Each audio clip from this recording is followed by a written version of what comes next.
Welcome to another episode of Revolution Recap as we, like the Eastern Conference leading Revolution, return from the international break. And what a way to do it with perhaps the Revolution's most thrilling victory of the season, a 3-2 win on the road against New York City FC at Red Bull Arena, which we know is a little bit unusual to see New York City FC playing there. Anyways, the Revolution twice took the lead in this one, only to concede equalizers both times before finally going ahead for good on an 88th minute goal from Tommy McNamara, his first goal for the Revs, and what a time to score it.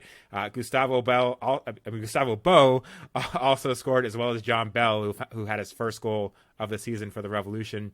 But the real man of the match in this one, I think both of us would agree, was Matt Turner, who made 7 saves, including a penalty kick, and what I would say was his best performance of the season, maybe of his career. And joining me today to dissect this one, and there's a lot here to dissect, is Kris Valukis. Kris, first of all, happy Father's Day. It's been a while since our last show. How are you doing? Thank you very much. Yeah, doing very good. Like you said, it's Father's Day. I've been really, really busy recording this one before recording this today. So pardon me if I'm a little tired, but doing very good, fantastic. And again, thanks for saying Happy Father's Day. And happy Father's Day to any other fathers that are listening to the show, including our fathers and any Rev fans' fathers out there.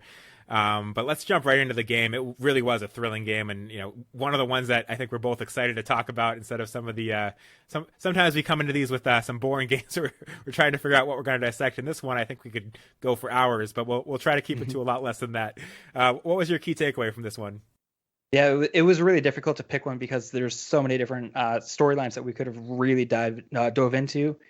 I went with Matt Turner because obviously he was the main focal point of that match. If you look at any highlights of that match, if you look at any Twitter feeds regarding that match, it's all Matt Turner, Matt Turner, Matt Turner.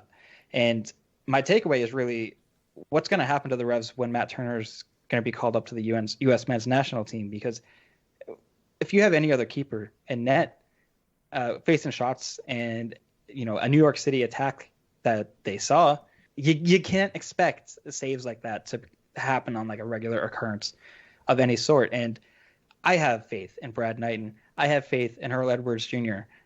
But you can never not expect anybody to make saves like Matt Turner has been making to keep them out. I think New York City had almost 3.5 expected goals in that game and came away with only 2. The 2 goals were, I credit to New York, they were good goals, but I mean, come on, Matt Turner, it was such an unreal performance. But my takeaway is I'm a bit concerned as to maybe what's going to happen in the future as Matt Turner gets called up to the national team. We know, or we assume, that he'll be playing in the Gold Cup. I think that he's already been named to the preliminary roster there. And then World Cup qualifying is coming up too. I don't know what's going on with Zach Steffen's injury. Is Matt Turner going to be getting called up for that? There's a lot of U.S. men's national team games coming up this summer and fall. What's the team's plan? How do you back up a player like Matt Turner? I'm not really sure. So my takeaway is what a performance by Matt Turner, but what are the Revs going to do going forward? Yeah, and I know we got a listener question from David Sibyllin where he asked how screwed are the Revs when Turner leaves, and I think you did a good job of kind of pointing out there. And it's a great point because Brad Knighton, the Revs are lucky to have a goalkeeper that has a lot of experience, a very experienced backup. That's a great thing to have, and I think he's a very serviceable MLS goalkeeper. He's a good MLS goalkeeper, but Matt Turner is another level. Matt Turner is I think already in the conversation of one of the all-time great MLS goalkeepers, and the Revolution have been lucky to have some really good goalkeepers. You look back at Matt Reese, phenomenal goalkeeper, one of the best in MLS, and how key he was for the Revolution during all those MLS Cup runs. And then their first MLS Cup run, Aiden Brown, didn't have the longevity of Matt Reese, but phenomenal MLS goalkeeper. And I think, those 2 guys in Turner are a clear step above any other goalkeeper. I mean, you can go way back in time to Walter Zinga, who came here, past his prime. But those 3 guys in my mind are a clear step above any other Revolution goalkeeper. And, when you talk about removing one of those guys from the lineup, it does make a huge difference. And there's been a lot of talk this year about how the Revolution haven't needed to rely on Turner as much. The defense has been better. And there were a lot of times the past 2 seasons where Turner was absolutely saving the Revolution, multiple games in a row. And I think you could easily make the argument that if the Revolution didn't have Matt Turner the past 2 seasons, they probably weren't even a playoff team because how many points Matt Turner got for the Revs. This year, don't think he's had to do that quite as much. The Revolution as a whole have played a lot better. And I expect the Revolution as a whole to continue to play a lot better. But this game was the perfect example of exactly what you're talking about. Is Matt Turner can win a game on his own for the Revolution, and he did in this game. I don't think the Revolution, again, Brad Knighton's a good goalkeeper. I don't think the Revolution get 3 points from this game if Brad Knighton's in goal. The stuff you saw from Matt Turner, I mean, I'm not sure the Revolution get 1 point from this game if Brad Knighton's in goal. And again, I think he's a good keeper. It's just Turner is a completely another level. Which is why he's in the conversation with Andre Blake as the best goalkeeper in MLS, and why he's in the conversation as one of the three guys in the U.S. men's national team. But he saved the penalty kick in this game. He had multiple point blank stops. It was just a phenomenal performance for Matt Turner. And on the flip side, I think it was a disappointing performance from the Revolution defense as a whole, which is why Matt Turner had to be so good. But if the Revolution defense plays like this and Matt Turner's out, I agree. I think they're in for kind of a long, a difficult period if Turner's away for the Gold Cup. Yeah, 100%. And going back to Turner's saves, even there was probably 4 of his saves that he made. If they had gone in the back of the net, you would have been like, what are you going to do? There's nothing you can do to stop those shots. But when you have a guy like Turner, I mean, it takes the words away from me. It's really hard to find new ways to talk about how good Matt Turner is, because it's becoming such a consistent and recurring theme that I don't have words. I'm speechless. It's unbelievable to watch him out there, and we are so lucky, and we need to enjoy it while we can.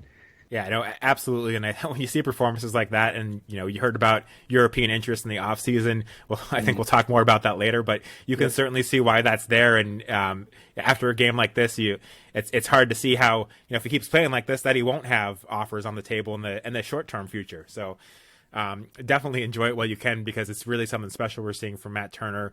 Again, the Revs have been lucky to have some really good goalkeepers, a handful with Matt Reese comes to mind and Matt Turner comes to mind, but those two guys are, just a class above your average keeper. And it's important to recognize that you can't just, it's very hard to replace someone like that. I've seen some comments on Twitter like, I'm not worried about replacing a goalkeeper, but you're not going to get another Matt Turner, very easily. It's going to take a long time to find somebody like that, unless you go out and get a designated player goalkeeper. But even then, I think you're going to have trouble finding somebody as good as Matt Turner. So I'm completely with you on that. My takeaway though was kind of on the opposite side, which is that the Revs looked rusty in this game, and it's to be expected. It's been 21 days since their last game. I've always kind of been of the opinion that if a team has more than 10 days off, it's more of a negative than a positive. It's good to have a little bit of rest, but I think the rust factor definitely comes in. And I thought the Revs looked really rusty to start this game. The first 15 minutes, they were extremely lucky, both the penalty kick and other chances that New York City had not to have fallen behind. And just throughout the game, the defense didn't look as cohesive as it had all season. And, to be frank, I don't think the offense looked as good as it had all season, at least for, maybe the first hour until we saw those substitutions, which we'll talk about later. But to me, it was a good sign that the Revolution weren't playing at their best, but found a way to win at their best.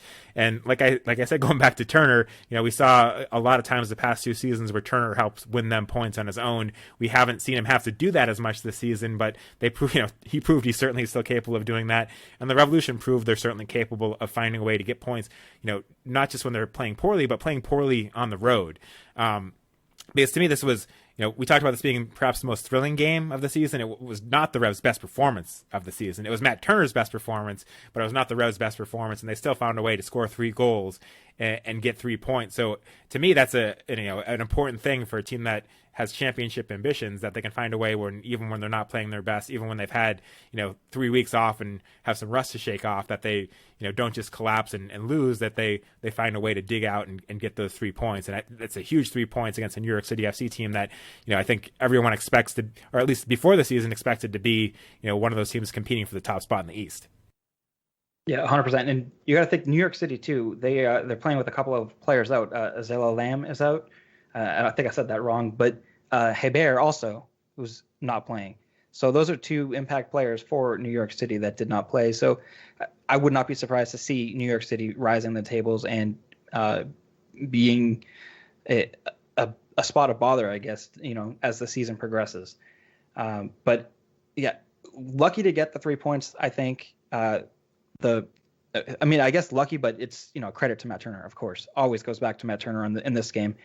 But to your point of the team looking rusty, I mean, I lost count of how many times they just made sloppy passes in the attacking half, even in the defensive half, trying to build out the back. Stupid mistakes. DeJuan Jones, there was a play he tried passing it right up the line. I forget who he was going to. He hit New York City player right in the chest. He was like 10, 15 yards away from the guy. Tried passing it up the line, hit the City player right in the chest, and it started an attack the other way. It didn't result in a goal, thankfully. But plays like that are not gonna not a sustainable way to consistently win matches. But the rust factor was definitely there last night. And it was obvious. But like you said, it's 21 games since days since their last game. Hopefully, it was just shaking off the rust, getting back into the flow of things. New York City on this other side was also pretty rusty to start the match, so it could have just been getting back into the rhythm of playing the game. Yeah, it's not. I don't think it's easy to have that many days off and then get back into playing top quality competitive soccer against a really good team. So I think it's to be expected. But you're right. The playing out of the back wasn't great. Andrew Farrell passed at 66.7%. So 1/3 of his passes were turnovers, and he's a guy that usually passes over 80%. He's a pretty solid, or at least a pretty smart passer as far as not turning the ball over. So that's a really bad number. Brandon Bio was at 67.7%. We know he's not the best passer. He's usually 70%, but still that's a pretty poor number. Bell was actually at 81.3%, and Jones, despite the notable giveaway that you mentioned, and you had a few other ones, was at 86.3%. So he was actually the best passer percentage-wise in the Revolution defense, but there was definitely some rust there. But I did kind of want to talk about the lineup decisions, which goes to the defense to start with. We had a lot of questions about the defense and the center back pairing in particular. We'll get to listener questions later, but I'll kind of cover like 4 of them with this first part. So Powder Hungry asked about why Farrell is still starting. He's been too unpredictable. Meanwhile, Kessler puts together more consistent performances for the team when he starts. Mike Kennedy asked, the penalty kick aside, why is Farrell a starter? Would Bell and Kessler be a better pairing, or is Arena right to keep Farrell in as a starter? Revving Matt also asked what the center back pairing should be. David Sibilian asked, is Bell the starter going forward? So everybody wants to know about that center back pairing, and I, for one, was surprised to see the starting lineup and see John Bell in over Henry Kessler. Now, of course, John Bell scored a key goal in this game, but what did you think when you saw that lineup choice, and what do you think that means for the Revolution center back pairing going forward? I was surprised by it. Honestly, I didn't read too much into it as far as a going forward thing. I think this is maybe similar to the Matt Turner scenario, where Turner's going to be playing with the U.S. men's national team for the Gold Cup. Henry Kessler might be getting a look too. I believe he got called into the preliminary roster. Correct me if I'm wrong on that one. He did, although that roster is extremely lengthy. Yes. I don't know how many players it is, but it's a lot. Yeah, I think it's usually somewhere around the 40 mark. But so I think that Bruce probably feels, or maybe knew, that Henry Kessler might be getting called into the camp and wants to give John Bell some more minutes, get that confidence going, make sure that he's performing well. If you have a U.S. men's national team player on your roster, they're not going to be on the bench. You're going to be playing those players. And Henry Kessler has proven that he deserves to at least get a shot with the men's national team, in my opinion. And I was surprised at first to see that, but my mind went, maybe he knows, maybe Arena knows that Kessler's going to be playing with the national team. And during the MLS break, the international break here for the 21 days, we did see Brad Knighton getting a lot of minutes with Revs too. And I'm assuming that's to get, game minutes for Brad Knighton to make sure that he's ready to go when he needs to step in for Matt Turner. And maybe it's the same thing. Maybe I'm creating a false, scenario and storyline here, but that's the way I perceived it. I going forward, I still think Kessler is above John Bell. Although I thought maybe, contrary to you, John Bell had a pretty solid game overall. I don't know. What were your thoughts on that? Yeah, I was kind of shocked. Well, I guess maybe not shocked isn't the right word, but I was surprised when, a little bit surprised when I saw John Bell get the start over Henry Kessler. I think Henry Kessler has had a good season overall. And, Bruce Arena keeps kind of saying the same thing, that, they're trying to make sure that they have 3 center backs ready to play, and that he felt like that was a problem last year, is that they didn't have enough center back depth. And so he's not letting it known, who his preference is. He's clearly not making it clear that it was John Bell over Henry Kessler. But when you see John Bell playing this many games in a row with, just kind of one opportunity for Kessler in the middle of it, you have to start to wonder if it's more than just getting him minutes, if John Bell has actually, become the guy for Bruce Arena over Henry Kessler. And I tend to think that Bruce Arena has put Bell above Kessler in the depth chart, which is surprising to me because, I still would have, from what I've seen, I think Bell's done a very good job. I think Bell's, a fantastic addition to the Revolution. It's great to have a young center back that can fill in and play really well. But like you said, Kessler, has earned a spot in the Olympic qualifying team. He's on the preliminary roster for the U.S. national team for the Gold Cup. He's done really well. And if I were to pick right now, I'd still have Kessler above Bell. So there's a scenario you mentioned where, maybe Bruce Arena knows that Henry Kessler is going to be called up for the Gold Cup and really wants to give Bell a run out to make sure they're prepared for that. My guess is that Kessler doesn't get called up for the Gold Cup. If I'm wrong and he does get called up for the Gold Cup, this all of a sudden makes a lot more sense to me. And then there's the other scenario where, Bruce Arena sees they have 3 games this week, and maybe, I haven't thought about the matchup potential of, Kessler versus the Red Bulls versus Kessler versus New York City FC, but maybe Bruce Arena is looking at those matchups and says, hey, John Bell gives us a better matchup against New York City FC, and Henry Kessler gives us a better matchup against the Red Bulls. Both of them are going to play. It's a busy 3 game in a week span. Why not let's play Bell this one and we'll play Kessler against the Red Bulls. That's possible too. But maybe I'm reading too much into it, but if I was a betting man, I'd say that, the lineups we've seen over the past several games, to me, imply that Bell has moved ahead of Kessler on the depth chart in Bruce Arena's mind. So that's interesting. And kind of on that note, whether or not that's the case, what did you think of the backline's performance in this one? Because you mentioned all the big saves that Matt Turner had to make. He had to make those saves because New York City was getting opportunities. Mm-hmm. Yeah, sloppy, I think, is the word that comes to mind.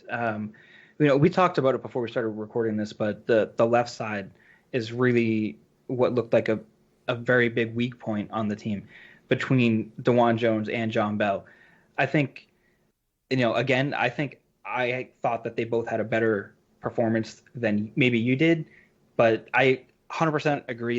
I don't think there's anyone that really could deny that as a tandem, they did not necessarily play well together. I did want to actually mention, you just brought up too, the idea that I'm backtracking a little bit here, but you mentioned maybe Henry Kessler and John Bell are being picked, depending on the opponent. That's something that hadn't come to my mind really, but they are different skill sets. I think John Bell is a very good aerial player, and he's a very athletic player, whereas Henry Kessler is a much smarter player. As far as positional awareness goes, and predicting what play is going to happen, and he's very good at maintaining that offside trap line, whatever you want to call it. He's very good positionally and very good defensively, whereas John Bell has a bit more, I think, aerial ability, even if he's not quite as tall as Henry Kessler. So maybe there is something to that, and I'm going to start reading into that a bit more. But back to my thoughts on it, it was just sloppy, and they looked like they haven't played together maybe ever, which is not something that you want when you have a starting lineup in MLS when you're playing for MLS Cup potentially. So I don't know, what were your takeaways? No, I agree. I think to me the noticeable area was kind of that left side of the defense where I think Bell, especially early on, where I think Bell and Jones weren't communicating as well as maybe they should have. I think in the Farrell deservedly we'll get some shtick for giving up the penalty kick, but I think he was put in a rough position because if you watch that play, both Jones and Bell kind of push forward to go for the ball. Neither of them get it. So they're left with a couple of New York players for that are behind them when that ball is won, and then Farrell kind of has to make a tough decision and kind of does well to close the guy, but then ends up conceding the penalty kick. But there were a couple of times where I think there was I think one of New York City FC's goals. Bell kind of went up for a header and didn't get it, and it landed with the player who finished it. I think Bell's done a really good job for the Revolution overall. He scored the goal in this one. I don't think it was his best performance defensively for the Revs, and I do agree with you that Kessler and Bell have different skill sets. And Kessler, people have compared to Michael Parkhurst at times for kind of his ability to read the game from that center back position. I don't think Bell is there yet, but at the same time, as we said before, Bell was a left back in college. And he switched over to center back with Revs too. So this is just his second year really playing center back. So I think he can get there. I think he could, it's going to take time for him to be able to read the game as well as someone that's playing center back his whole career. So I think Bell can get there. But to me, still right now, they're different skill sets, like you said. And, I trust Bruce Arena to kind of look at matchups and play it that way. So if we see Kessler starting at the Red Bulls, then, I maybe have read too much into this. And I kind of expect that he will. But I don't know. It was not a great performance in the Revolution defense. Farrell had some shaky moments. Bell had some shaky moments. Jones had some shaky moments in this one. Offensively, I think Jones contributed a bit, but defensively, I don't think he had one of his best games. But, again, 21 days is a long time, but at the same time, these guys have gotten a run together. They've played, several games in a row, minus Kessler coming in for one of them. So you would hope they'd be a bit better. And I think, on Wednesday, the Revolution are going to need them to be, a lot better, because you can't rely on Turner to always be that good. And going back to the point again, when Turner's out, you really can't rely on Turner to be that good when he's not behind you. So, it wasn't the best performance for the Revolution defense. But at the end of the day, they got the 3 points.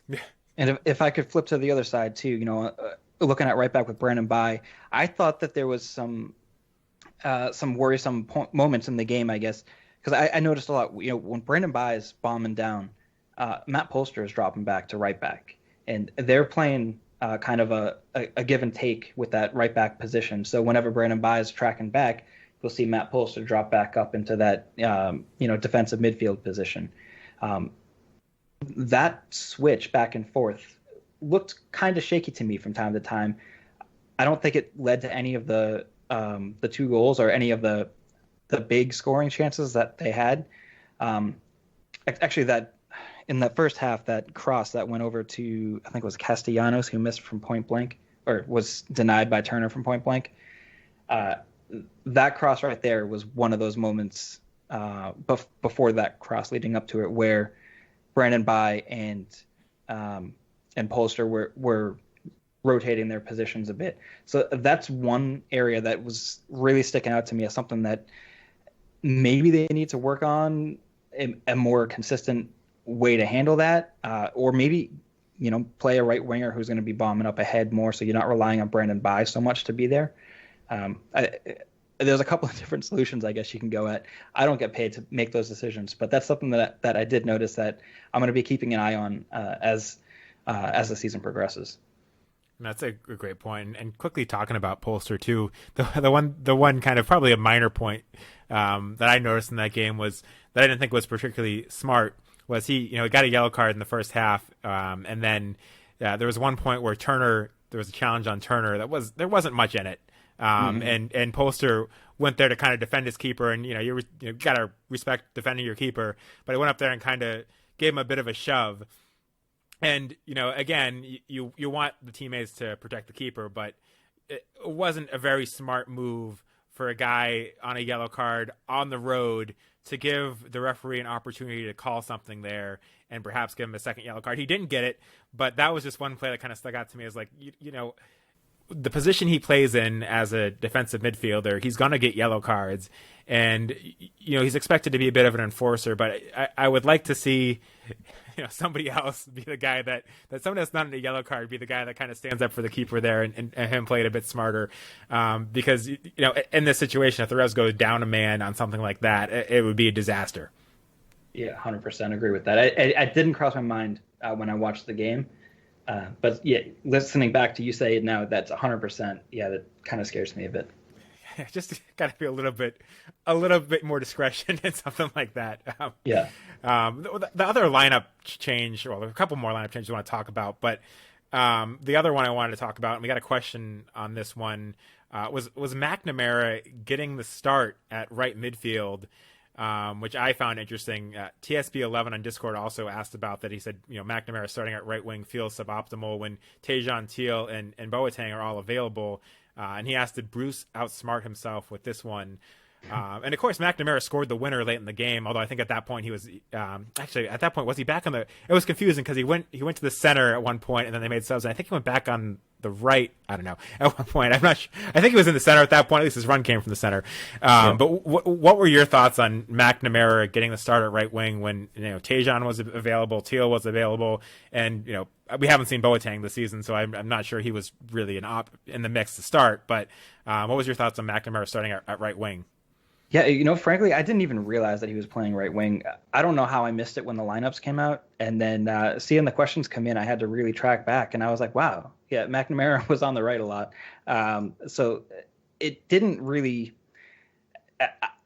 game day, I wasn't really surprised by it, but because I didn't see it. But thinking about it now, I don't know why he would play there. And it makes a lot more sense when I think about why I didn't see a lot of play necessarily go down the right wing. But when I think of the decision right now, it kind of confuses me because, I mentioned before, or, we've mentioned it both a couple of times. We've had 21 days off, right? And then you have a guy like Tajon Buchanan who was just playing and training with the Canadian national team. And then he comes back and he's fit and he's ready to go. And then you start McNamara. I would want to get, guys that have been playing still, especially, Buchanan, he can be a starter. I don't think there's any question necessarily in that anymore. I'd be totally fine with Buchanan getting the start. The same thing with Bunbury. McNamara, I guess, maybe that was just a situational decision on that, but Buchanan, I think 100% should have got that start. My only thought is playing against his old club, give him a run out and see what happens. Maybe, there's magic in the bag. And I mean, it ended up to be magic on the field. But I mean, you couldn't have predicted that was going to happen. Yeah, I mean, it's easy to look back now and say, oh, he scored that late goal. It was the right decision. But I don't like the decision. Yep.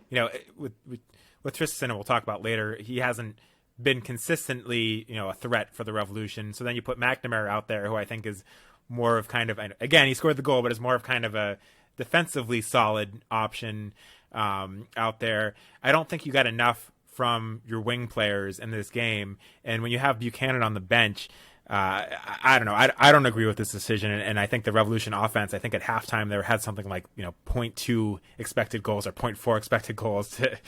They weren't producing chances. They were lucky that Gustavo Bo scored a brilliant goal from what wasn't the most dangerous position, but otherwise they really weren't creating chances when they had this lineup out there. And then in the 59th minute, Buchanan came on. Buxa and Buchanan both came on for Martial and Tristan, and at that point I think the Revolution offense looked a lot better. But despite the fact that McNamara scored a great goal, and I don't think he played poorly, I just think the Revolution would have been a lot better off if they had Buchanan on from the start, and what he provides offensively. And same thing, I think Buchanan should have started, but I would have also, if Buchanan wasn't available or if they were resting him because of his time with Canada, I would have gone with Bunbury before McNamara. So this one did surprise me. Great storyline and headline when McNamara scores the winner as his first Revolution goal against his former team. But I don't know. When I saw the lineup, I was very surprised by that. And again, the late goal when the players were kind of shuffle positions, the Rev changed formation, doesn't change how I view that move. I think it was the wrong move, and I don't think we should see a lot of that going forward. But who knows? And I guess the last one was Bo getting the start over Buxa. I know you're a big Buxa guy. What did you think of that move? I don't mind it. I mean, one thing I like about it is that you're not playing them both and like forcing them both in at the same exact time, because I think that's where you get a bit of a stalemate as far as the attack goes and the creativeness in the attack, where you have two players that both want to be the goal scorer trying to go up and get their goals, and maybe they're forcing it too much for themselves and not creating enough team play. When you have just one of them playing, that allows a bit more freedom up top and everyone can focus on that one goal scorer instead of trying to force it into one player necessarily. So if Buxa or Bo gets it, they're going to be running up and they're going to be trying to get the goals for themselves more often than not, which of course you want that in a goal scorer, but it's really difficult when you have two players like that, taking up a roster spot essentially with a player that does that. That's my opinion of it anyway, so I'm okay with it. I'm a big Bo fan as well, so I'm a big Buxa fan, but that doesn't mean that I don't like Bo and I don't want to see him succeed. So I was really happy to see him out there, see him get his goal. I like that Buxa came on, like you said, in the 59th minute. I think that's a great time to bring him on. Whoever starts, whether it's Buxa or Bo, bring the other one on around the 60th minute and see if you can get some fireworks going. I was totally fine with it. Yeah, and there was commentary during the game between Brad and Charlie talking about how Bo has had a lot of injuries early on in the season. He hasn't been 100%, and he looked a lot more 100% in this game. It looked more like the classic Gustavo Bo. So hopefully that's a sign of good things to come for the Revolution. And talking about the Revs' busy schedule this week, there's going to be plenty of minutes for both of those guys. It's a very compact schedule. I agree. I don't have any problem with this move, and based on the goal that he scored, honestly, the way that first half played out. With the decisions Bruce made to start McNamara, I think they were better off having a guy like Bo that can kind of create and score a shot from that position, because there wasn't if Buxa had been playing that game, there wasn't really service for him to get. Right. So you needed that guy that could score that goal out of nothing, and not to give Bruce credit for kind of putting out a lineup that wasn't creating chances, but if you're going to have a lineup that's not creating good service, then I think you're better off with Bo out there, and that worked out for them in scoring that goal. So yeah, I know, and Buxa might start Wednesday. Both of these guys are going to get a lot of minutes over this week, I expect. And Buxa going on, and let's talk about that sub first of all. The sub in the 59th minute with Buxa and Buchanan on for Martial and Tristison. I thought that was the right move because their offense really was sputtering, and I did think that helped. Do you think that was the right move at the right time? Yeah, I loved it. And actually, when they first were making the substitution, McNamara's number went up, and I was like, fantastic. We're going to take two midfielders out of the equation, and we're going to put up two attackers. I guess Buchanan would have been more like for like with McNamara, which is a really strange sentence to say. But Buxa coming on for Maciel essentially is what that would have been. And, you're showing you want to win. You're putting the pressure on New York City. You're going to just take all your attackers, throw them out there, and you're pushing to get that goal. I really liked it. It was a very aggressive move, I think, on Bruce's part, and I would like to see that happen more often. And to Maciel's credit, I don't think he had a bad game necessarily. I think that he just was a bit more defensive minded than he normally is. But it was good to see him out there, and he made quite a few good passes as well. So good game, I think, in my opinion, by Maciel. Maybe I'm wrong, and I'll hear about that in a minute. So. No, it was a good, if somewhat quiet game from Martial. The Revolution were playing a good amount of defense, so he was forced to play a good amount of defense. On that sub, I think it was the right move at the right time. To be honest, if it was me, I don't think Tristan had a great game, but I would have expected Buchanan to go on for McNamara.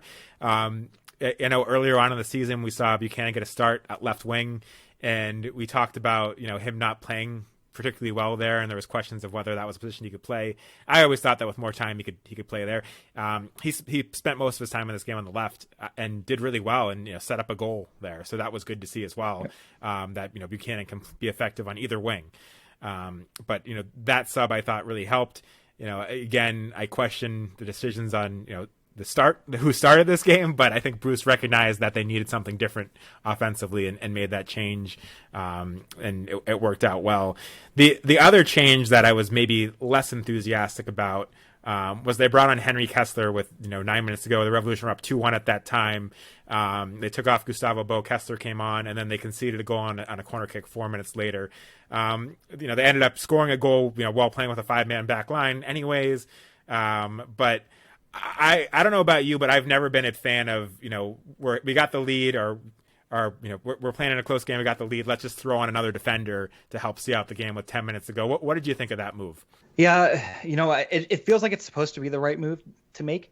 You see it made all the time, and in the best leagues in the world as well. The best teams in the world will also make changes like these. You'll see them internationally everywhere. So it feels like maybe that's what you're supposed to do. But I agree with you. I personally don't like having so many defenders. You have 5-man back line, like you're saying. You're just going to be inviting pressure, and a team like New York City, who was already peppering the goal and really threatening on the attack, it's to invite pressure from a team like that. It's kind of a scary thought. That being said, I don't know how much defensive work Gustavo Bo was necessarily doing. He was, playing some good forecheck, if I can use some hockey terminology here. But other than that, other than his attacking tackles that he was making, he's not really gonna make much of a difference, I guess, in the back. But you are taking one less person out of the attack, one less person to hold the ball. New York City, I mean, it worked for them. They were able to bring up, really press the Revolution, and they got themselves a goal out of it, and were able to level the game. Yeah, and you have other options of things you can do there. You could have brought in a Teal Bunbury, who is really good at tracking back and also really good at pressing and kind of causing pressure. But especially in a game where your defense is making some communication mistakes, and to kind of switch to a formation that they don't really play in. They don't really play in a 5-man back line. I actually asked John Bell after the game if they've practiced a lot, and he did say that they have practiced in it for the situation. So it is something they've trained in, but they haven't played a lot in it. And I don't think adding an extra man fixes the mistakes you're making. It just invites more pressure, and then more of those mistakes can be made. And I know Kessler, I think there was one play where he got beat over the top, which there was a lot of, the communication didn't get better when Kessler came on. The same mistakes kept happening. It worked out in the end. They conceded the goal, and despite having a defensive formation, still ended up getting a winner. But I'm just not a fan of that move. I'd rather see a Teal Bunbury come on, because he can do that defensive work and press, or even a Scott Caldwell that kind of add an extra guy to the midfield and help keep possession instead of inviting pressure.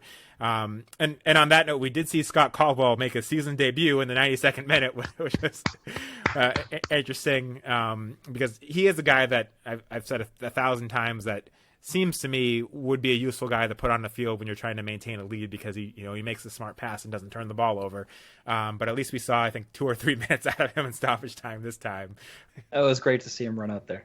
And we covered a few of our listener questions, but we'll get to the other ones. But before we jump into those listener questions, I did want to take a quick minute to talk about the sponsor of this podcast, Galasho Kits. Galasho Kits is the go-to place for unique vintage jerseys to your home. The passion for the beautiful game doesn't have borders, and neither does the selection. And if you head to Galasho Kits, which is GOLACO kits.com today, you can get 15% off your order using the discount code Revs Recap. That's Revs Recap. Use that at your checkout for 15% off your order at galacokits.com. And someone might want to go ahead and grab that 2002 New England Revolution kit they've got up there soon, before it becomes even more vintage, with the Revs likely changing their logo. We'll touch on that quickly later, but I think that jersey is looking even more appealing, knowing that the beloved Cran flag might not be along much longer. I know it's only $80 too, so that's a steal if you ask me. And with 15% off your order, I mean, can't go wrong. No, make sure you use Revs Recap for an even better deal. So let's jump into the questions. We talked about several of these. One of these, another one from David Sibilian. We talked about Buxa. Is his role going forward going to be as a super sub? Any thoughts on that one? Yeah, I mean, like you said, we did touch on that a little bit. I don't think Buxa is necessarily going to be the super sub. I think that maybe it's going to be a Buxa-Bo hybrid. So we're possibly going to have a DP super sub going forward. In my opinion, that might be the best way to proceed. I don't think it would just necessarily be either Buxa or Bo that's designated in that role. I mean, you got to think Buxa is currently the team leader in goals too, so it's hard to make your current golden boot front runner, whatever label you want to put on it. It's hard to put that person as your super sub. I think Buxa is going to still get quite a few minutes as starting, or he's going to get quite a few more starts, I should say. And Buxa, Bo, I don't know. I don't think you could label them as like a consistent super sub going forward. I don't know. Do you have a different thought than me?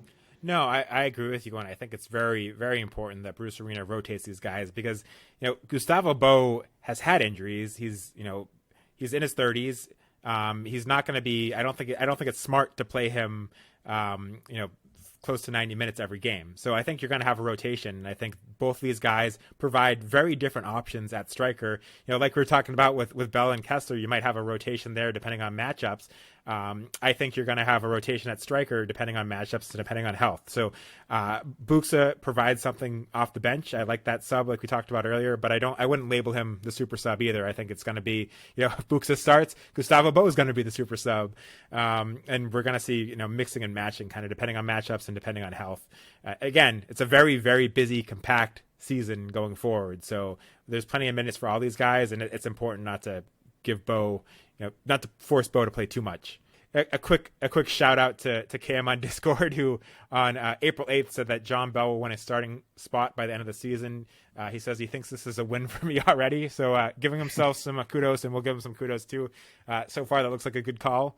Ronnie Smalls on Twitter asks whether it's time to give someone else a run at left wing. We talked about Tristan not necessarily having the best game and being a little bit inconsistent. What do you think? Is it time to give somebody else a chance? No. I mean, I don't know. I'm a big Tristan fan. I see so much potential with him. And the thing that kills me, I feel like they keep taking Tristan out of the game as he's starting to, maybe build himself into the game. Early on, and he seems to really be very active. He makes some very good and creative runs as well. His first touches seem to be letting him down a bit. His ball control is letting him down a bit, but you can see that he has the ability to make these plays. And if you watch any, highlight packages and stuff like that of him, of course, it's only going to be the best plays. It's not going to show you the worst of the worst. But you can see that he has the ability to do all these moves that he's trying to do. They're simple advancements and simple dribbles. I just think he still feels a bit uncomfortable, maybe a bit nervous trying to play for a new team.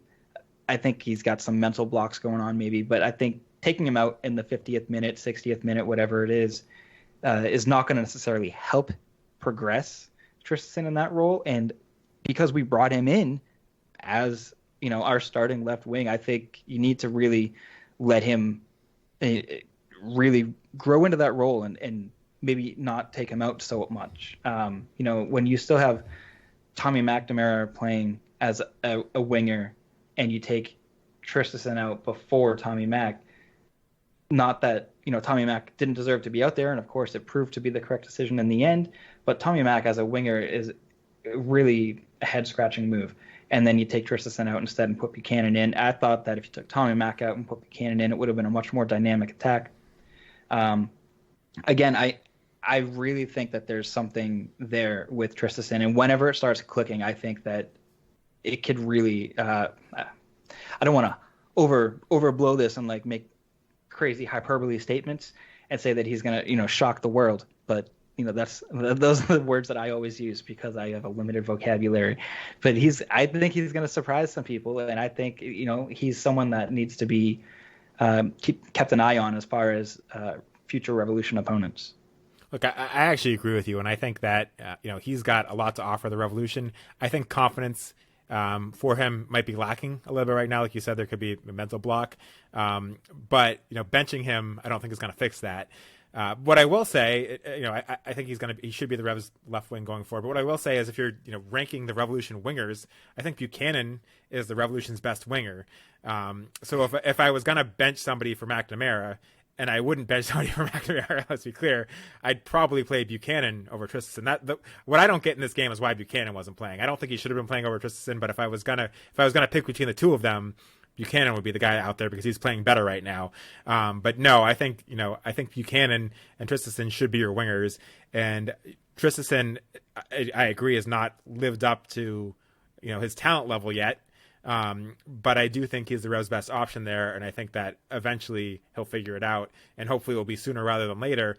And I kind of hope that coming out of the break that would have helped him, because we talked about, we've given a lot of excuses for not having a preseason with the Revolution, and justifiably so. So I kind of hope that he'd be someone that might benefit from this break, maybe more than we saw in this game. But I'm definitely not ready to give up on him yet. Yeah, no, I can 100% understand where the question's coming from, because he's been very sloppy overall. And then we did get two more questions on Turner that I don't think we covered yet, both on Discord. One from Cleggy, who says, where in Europe is he going to end up going? And then Macho TM asks, should he be the number one for the U.S. men's national team? Chris, any thoughts on those two? Going to Europe, I don't know where in Europe he's going, but I don't follow enough to know what clubs are going to be needing a keeper. But in my opinion, he is a Premier League keeper.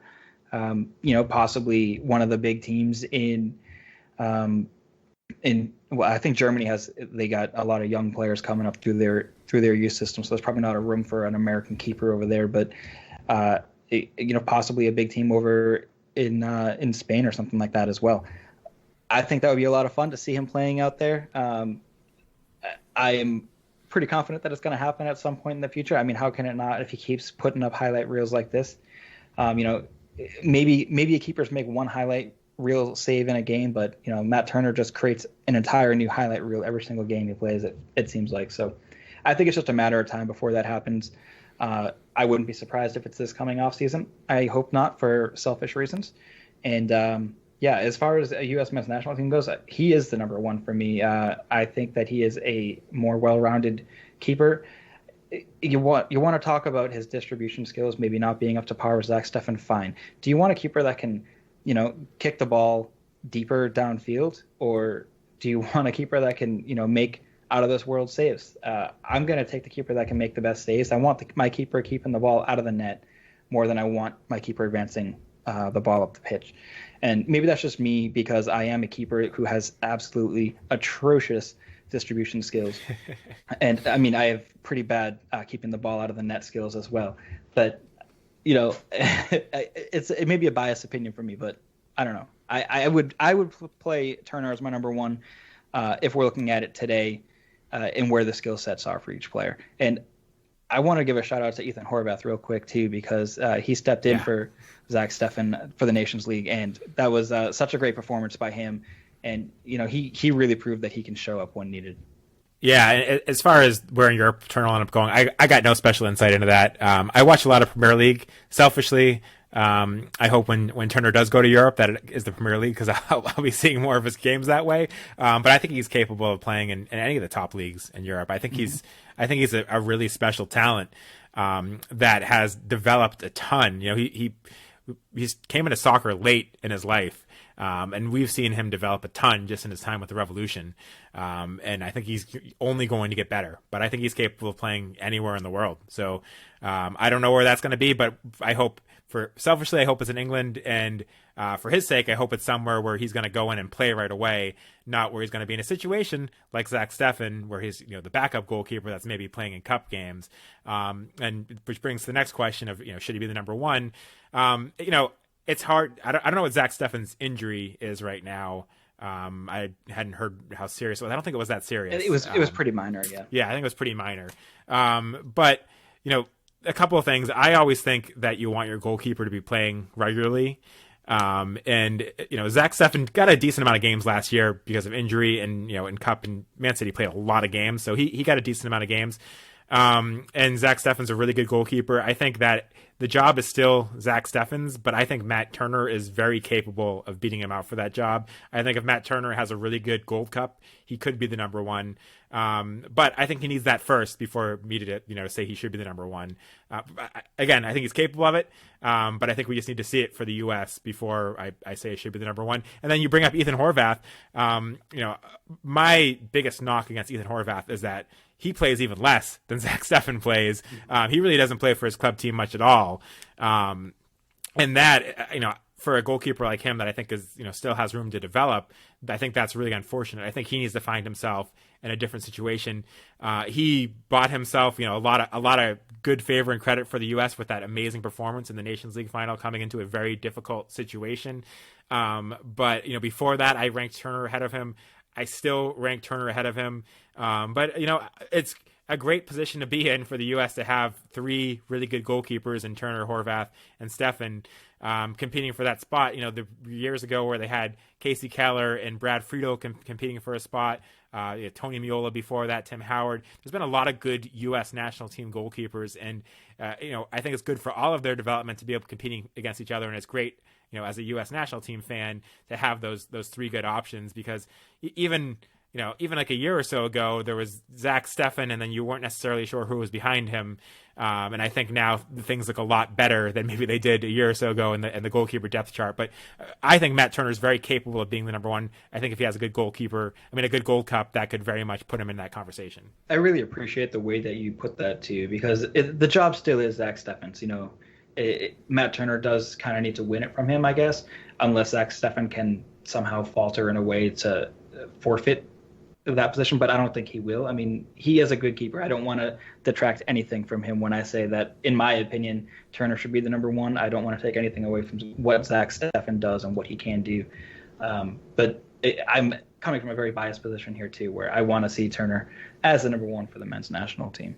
And if he goes to the Premier League and is a regular starter, then he absolutely will be the number one, I think.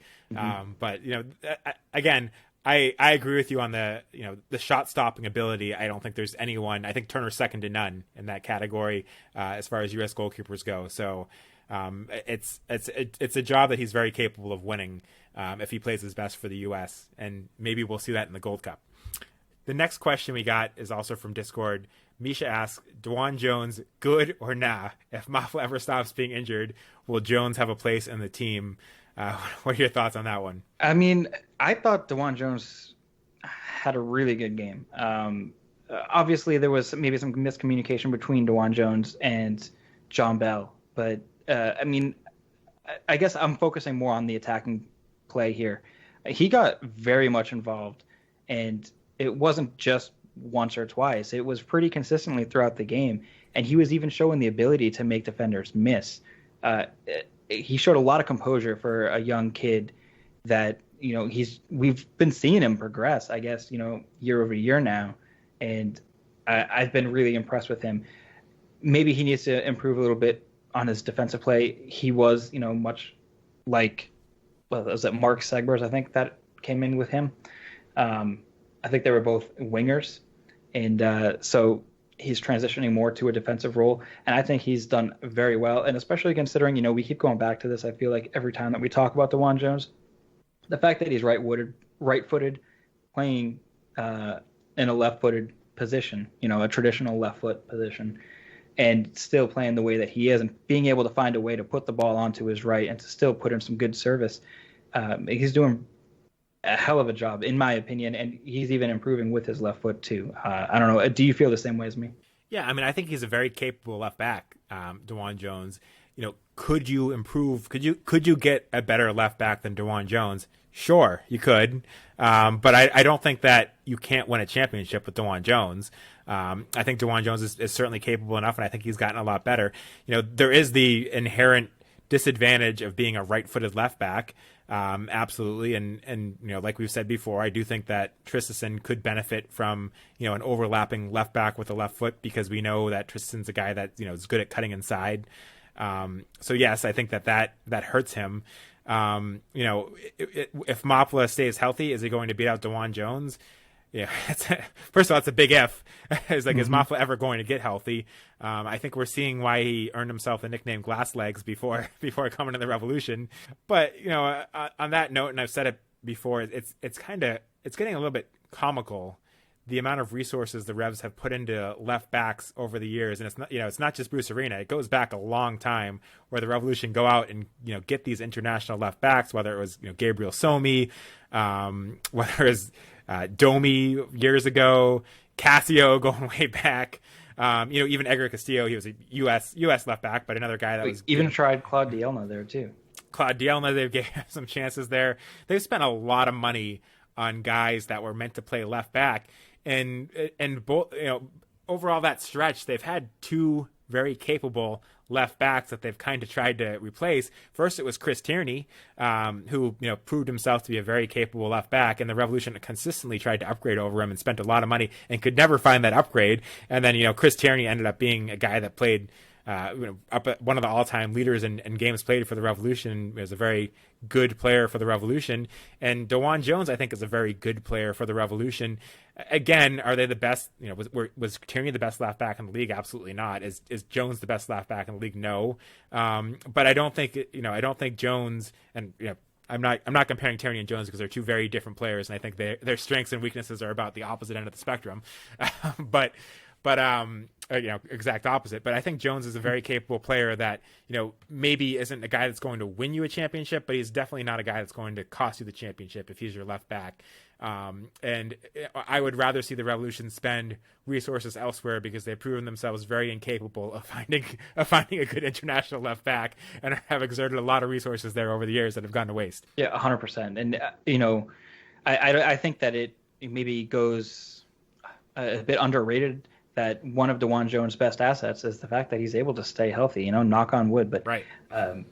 That's one of the things that he's always available to be out there. And, another name that we didn't even talk about, and he was here just last year, was Alexander Butner too, thinking about the resources went into him. And then Mafla, now he's sitting on a contract that's about $500,000, somewhere in that ballpark. And he's only been out there. I can't even count the minutes. I haven't looked it up recently.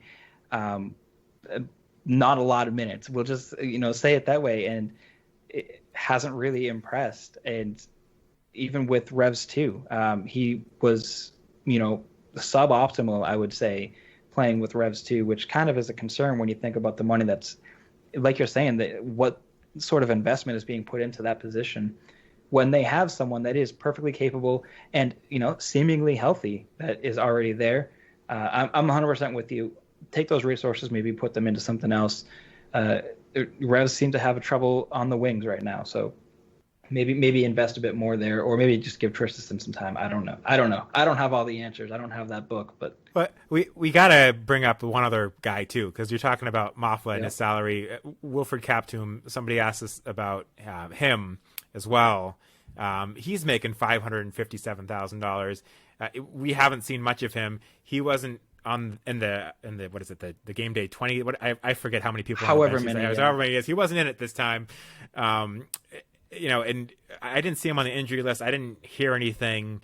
What do you make of Kaptoum, and is it too soon to start saying, the Revs' two most expensive offseason acquisitions may be busts? Yeah, I mean, like you said, and just like Mafla, he's making quite a bit of money, and we've seen Kaptoum. I do know this one, it's been 180 minutes that he's played for the first team, and it hasn't been anything impressive. I think that his football rating over those 180 minutes is a 6.7, which is, okay for the Revs of 3 years ago, but Revs have much higher stakes and higher goals than maybe they've ever had, and I don't know. It's almost comical, like you were saying too. It's just kind of funny, making me laugh. Like, how much money is being spent there when we have players like Tommy McNamara coming in, who's, I don't know what his salary is, but it's probably closer to the veteran minimum. And you have young guys, like Maciel coming up and outplaying him and really earning those minutes. Maciel, I thought, has been very well. Kaptoum, he has the ability. We know that he has the ability. We've seen it. It's on tape. The only problem for him is just he can't seem to put it together when he's actually on the pitch for the Revs. For whatever reason, I don't know what it is. It doesn't feel the same thing as with Tristan, where it's something maybe a mental block of his, but for some reason I can't see him putting it together, and I don't know what needs to change for him. Well, and there definitely have been some. I don't know if he's injured now. I assume he probably is if he wasn't even on the game day. But that's the thing too. You mentioned Tristan. Tristan stayed healthy, at least. Neither Mafla or Kaptoum have stayed healthy, and you're not of much use to a team if you can't stay healthy.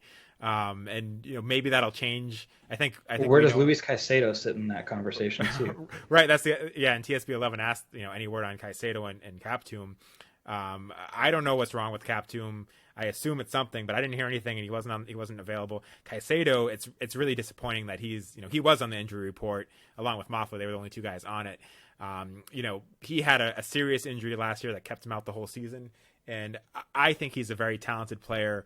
From what we saw 2 years ago now, but when you've been out this long, it's a question of whether you can ever get back to that player that he was. So I wouldn't be relying on him to be that guy when he comes back, unfortunately. And I don't know when he's going to come back. it's unfortunate because I do think, the Caicedo that we saw 2 years ago could help this Revs team now.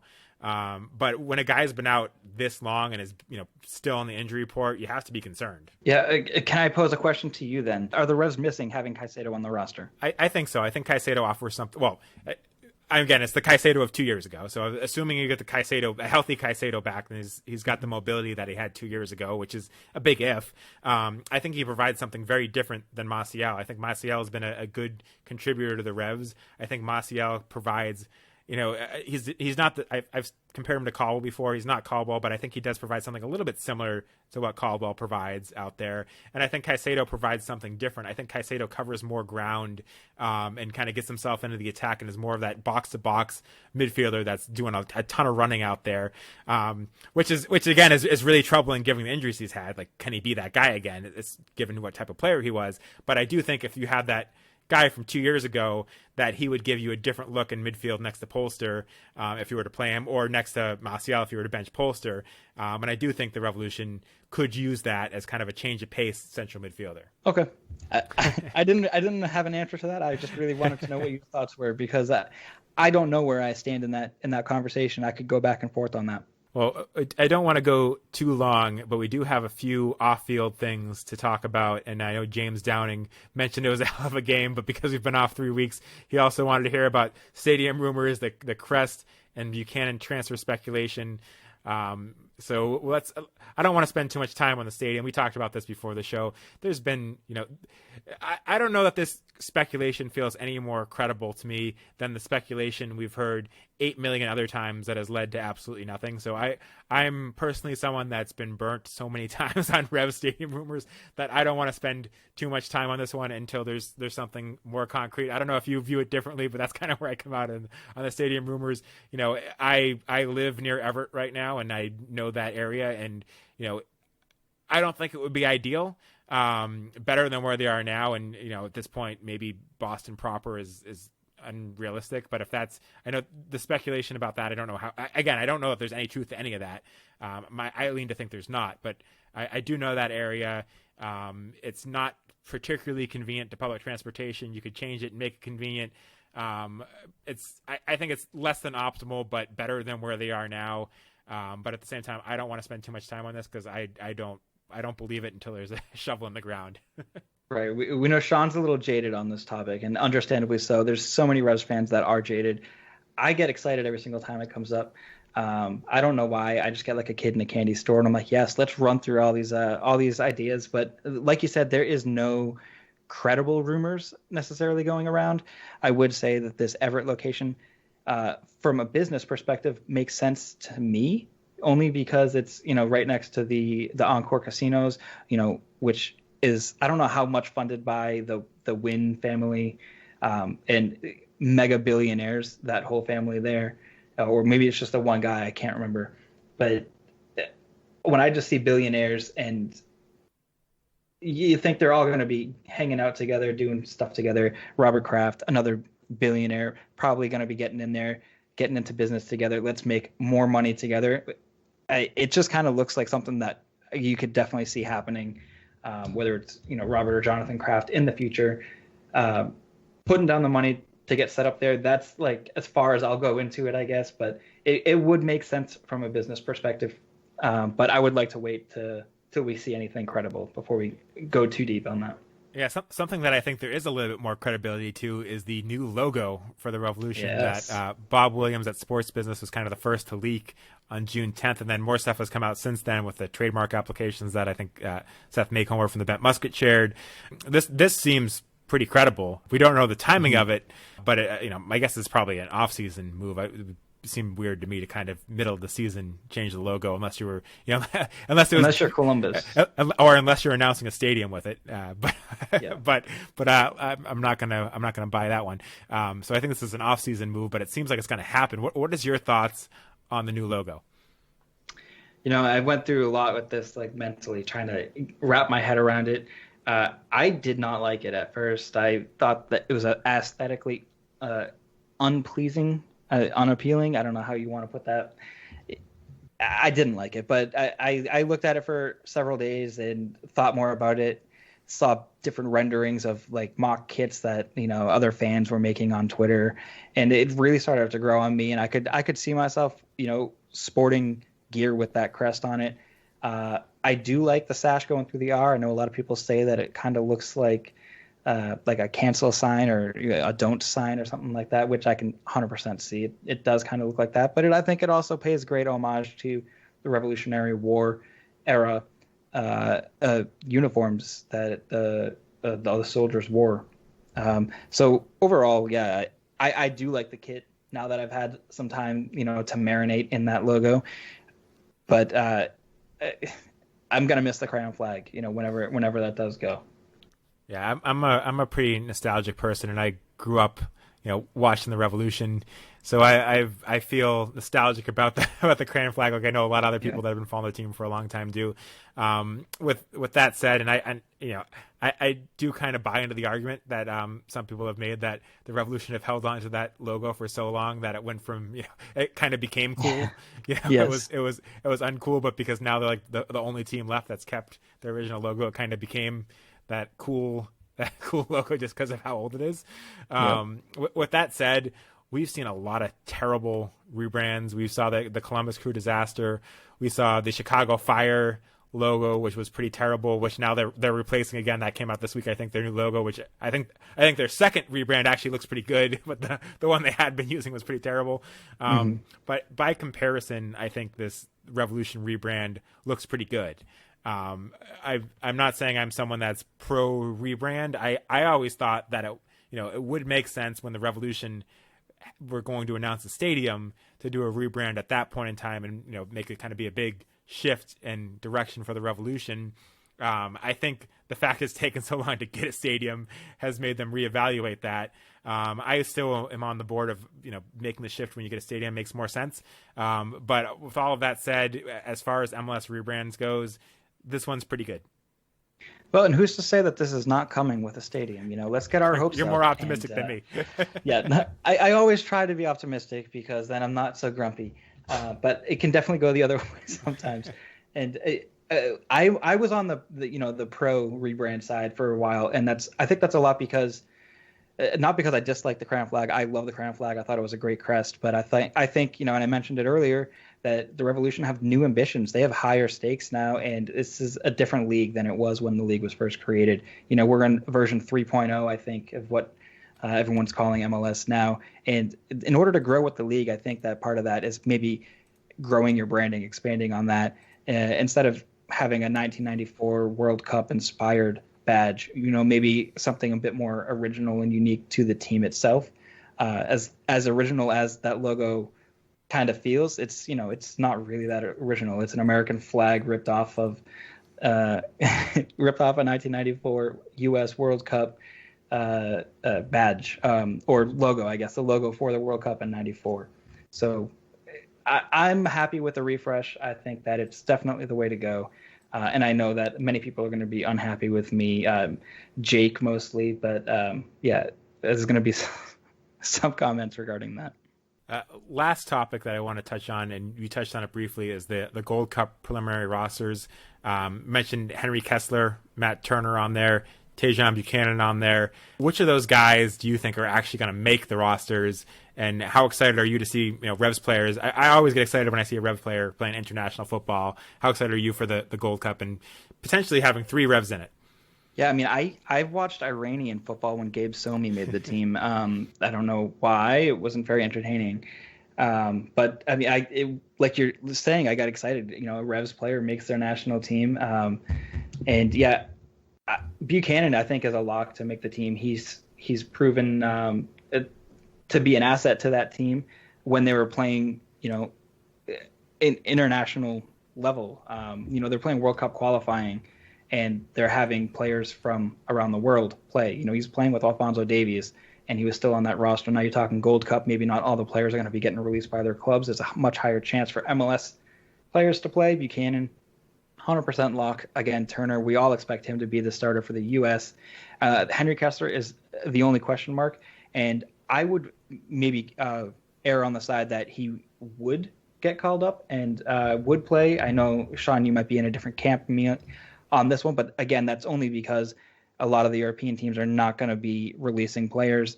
Not going to have a John Brooks and stuff like that to be playing as they're getting ready for their season to start.